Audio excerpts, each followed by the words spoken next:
Miami has a rhythm unlike any other city. It's ambition disguised as lifestyle. Palm trees, yachts, neon reflections on the water. Everything looks effortless. But behind this effortless luxury, there are people who built their success with intention, hunger, and relentless belief in themselves. So today I'm walking through Miami to ask moguls one question. How did you actually get rich? Before we get into these conversations, if you want more real interviews with people who built wealth the unconventional way, subscribe now so you don't miss what's coming next.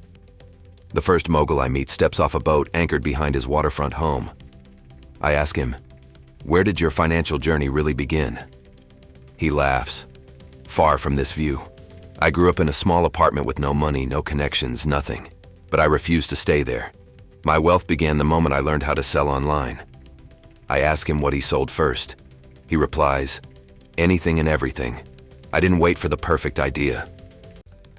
I launched imperfect ideas fast and learned faster. Miami taught me speed as an advantage." Walking through Brickell, I meet a young woman reviewing real estate plans. I ask her, "How did you build your wealth so quickly?" She says, "Information. I learned things people ignored. Zoning laws, market timing, negotiation. Most people want shortcuts. I wanted knowledge. Knowledge pays forever." She adds, "And I invested aggressively. Not recklessly, aggressively.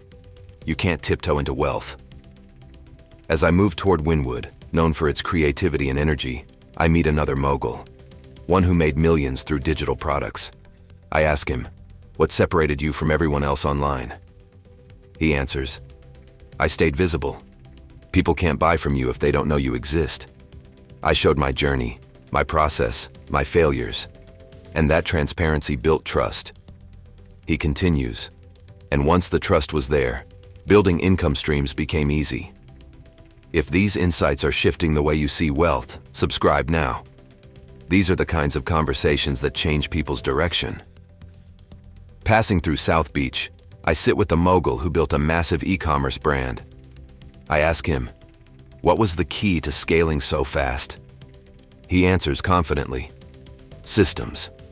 Most entrepreneurs treat their business like a job. I treated mine like a machine. Every part had to operate without me. When your systems work harder than you do, that's when real money comes in." He pauses and adds, "I also mastered one thing most people ignore: customer psychology. If you understand why people buy, you'll never be broke." Later in the day, I meet a crypto investor who made his first millions before turning 30. I ask him, "What mindset made the biggest difference?" He says, "Conviction. Most people panic at the first sign of volatility. I stayed focused on long-term trends. Volatility made me rich because I didn't run from it." He leans back and adds, "You don't get rich by copying the crowd. You get rich by holding your ground when others are afraid." As the sun sets and the Miami skyline begins to glow, I meet one last mogul, older, composed, and sharply dressed. I ask him, "If you lost everything today, how would you rebuild your wealth?" He smiles. "Simple. I'd build an audience. Attention is the foundation of modern wealth. When people listen to you, trust you, or learn from you, you'll never start from zero." Then he leaves me with one final lesson. Miami isn't about showing off. It's about showing up, every day with discipline and ambition.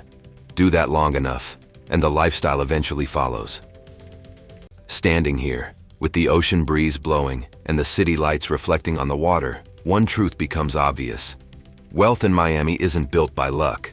It's built by boldness, belief, and the refusal to stay small. If you want more interviews like this, raw insights from real moguls, subscribe now and join the journey. Your next level begins with one decision, and maybe it begins today.